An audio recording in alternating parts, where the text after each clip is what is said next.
Hey, what's up everyone? This is Travis and welcome back to the channel. As of today, June 4th, there is still over $100 billion of Paycheck Protection Program money out there. And I want to continue to help you guys get the money that your business is eligible for. So today I wanted to do a walkthrough of how an independent contractor can fill out the PPP application. So as you can see, this specific client named Custom Client is a general contractor. This general contractor filled out their Schedule C, which is the schedule on the tax return that independent contractors fill out. They have gross income of $93,500. And as you scroll down, I highlighted the pertinent numbers from the Schedule C that are going to go straight onto the application, and we'll explain this a little bit later. But as you can see, this general contractor comes up with a net income of $60,000. So you say, okay, $60,000, why is that important? So you flip over to the borrower application for the Paycheck Protection Program, and this is where the $60,000 comes in. So first off, we need to fill in the general information. So as I said earlier, this custom client is a sole proprietor. So you go up here. They have a DBA, which is named Customs Contracting, and so that's the business's legal name because they filed the DBA with the state of California. We're going to put in their business address, which is 123 Main Street. Oh. Excuse my typing. Primary contract is Custom Client. Wow, I should learn to type. And email is custom@customs.com.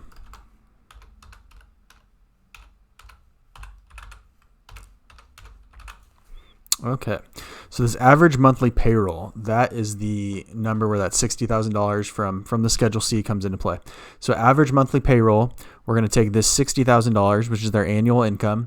We're going to divide that by 12 to come up with the average monthly payroll. So $60,000 divided by 12 is $5,000. Okay. So the average monthly payroll for the Paycheck Protection Program, you're allowed to get 2.5 times your average monthly payroll. So 2.5 times the 5,000 is 12,500. Now, since Custom Client is a sole proprietor, there's only one employee. And that's when we get down to the purpose of the loan. Remember on the Schedule C, how I had two numbers highlighted? I had the $60,000 for the net income. And I also have this $12,000 for rent. What this rent is office space. Custom Client rents an office space for $1,000 a month. And so that's why they have this $12,000 right here. So Custom Client is going to spend the loan on payroll, and they're also going to spend it on a lease. Owner name, Custom Client. Title, owner, ownership 100, social security number, we're just going to go with the generic, and what we said before, 123 Main Street was the address. Okay, now once you fill out the numbers, which as you can see we're very simple, we did that in a couple minutes, you essentially just have to answer a couple questions, just certifying that you're eligible for the loan. Okay, so was the applicant suspended, debarred, blah, blah, blah, filed in bankruptcy? No. Has the application delinquent on losses to the government or any SBA loans? No. Does the applicant have any common ownership with any other businesses? So the reason that they asked this question is they don't want individuals to be applying for multiple PPP loans and getting the benefit more than once. And so that's also a no. And then has the applicant received an SBA economic injury disaster loan between January 31st and April 3rd? No. Question, is the applicant owning 20%? Blah, blah, blah. Are there any criminal charges? Things like that? No. If your answer is yes to that, you will have to answer other questions. Within the last 5 years, has there been any felonies? No. Is the United States the principal place of residence for all employees? Yes. So if you do not live in the United States, you are not eligible for the Paycheck Protection Program. So that's an important question. Is the applicant a franchise that is listed in the SBA's franchise directory? No. There's a couple statements on page 2 right here. You have to certify that you have under 500 employees, which obviously this contractor only has one employee. You're certifying that you read the statements. You're going to read the statements and you certify them. The applicant is an independent contractor. You will comply with these different types of things. And so the certifications below. The applicant was in operation on February 15th, 2020 and had employees for who it paid salaries to. So the one salary, is custom client. So this would be a yes. Current economic uncertainty makes this loan request necessary to support the ongoing operations. So custom client is a general contractor. In times of economic uncertainty, obviously general contractors, businesses could take a hit. And so the custom client would certify that they would initial this. The funds will be used to maintain workers and maintain payroll and lease payments. As we talked about earlier, custom client is going to use this to pay himself and also pay his lease agreement. The applicant will provide to the lender documentation verifying the number of full-time employees. So for custom client, this is just a 1.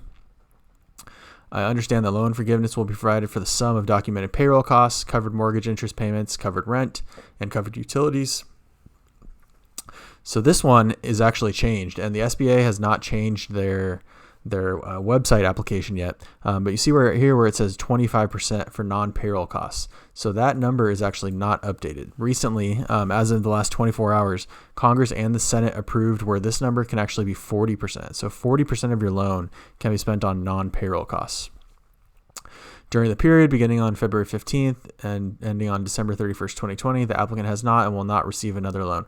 Like we talked about earlier, when people were initially applying for these, a lot of people applied at multiple banks. And so if you apply at a bank before they submit your loan through the SBA and then approve it, they're going to ask if you applied through a different bank. When this first came out, there was an initial panic. People were applying for 3, 4, 5 loans through different banks. And so they just want to make sure that 1, you didn't receive a loan already through another business that you're associated with. And 2, this certain business has not been approved already. I further certify that all of the information on this application is accurate. Yes. And then I acknowledge that the lender will confirm the eligible loan amount. Yes. And so for this specific custom client, the cost that they're going to use, like we said earlier, their average monthly payroll is $5,000 and their total is going to be $12,500. So initially, when the Paycheck Protection Program was released, the applicant had 8 weeks to spend the money. That was actually just extended as of today to 24 weeks. So what this specific custom client will do to spend the money in the first 4 weeks or first month, they'll pay themselves this $5,000 of payroll, and then they'll also pay that $1,000 lease payment that we talked about. In month 2, they'll do the same thing. So $5,000 of payroll, $1,000 of lease. In the third month, which will be roughly weeks 9 to 12, they can just do the same thing. So they'll pay themselves $5,000. They'll pay their $1,000 lease. And so as of all of that, if you're doing $6,000 a month, in the third month you'll have $500 left over. You'll spend that money and you will spend the rest of your money. Once you've spent all of the Paycheck Protection Program money on eligible expenses, that's when you will go back to your lender. You will apply for forgiveness, and they have a couple months to approve that or deny it. If they do deny it, you can submit a request to have them re-review it. But for such a clear example as this, it's one employee. There's not really anything to be disputed. They have their monthly rent. They have their monthly payroll. The odds of the forgiveness not being approved on something like this, I would think, are very low. All right, everyone. So I hope you enjoyed this video. Like I said, this was a very simple video for just a one-person sole proprietorship. These things can get much more complicated if you have multiple employees, if you have partners, different owners. I might do a video maybe for a partnership or an S corp with a bunch of employees later on. If you got knowledge out of this video, please like and subscribe, and I will talk to you later.